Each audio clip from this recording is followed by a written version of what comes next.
Did you know anything before your encounter with this center about Jewish culture? Mm, Of course, I knew from history books. What did you There were learn? always, few pages about Holocaust with terrible photos.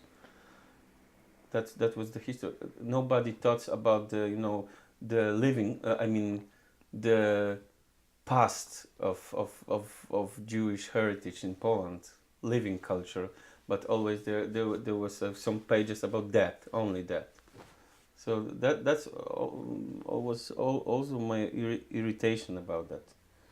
Later on, I got to this living past. I would say living past, but it's no longer. Mm, mm, right now, there are, as I said, there are just traces left, and nobody left. I mean, so but I got to know in a synagogue, in a building of synagogue, empty white space where was placed for 20 years warehouse of fertilizers, which destroyed everything. That's how it's, without frescoes, without any color, it's just pure white.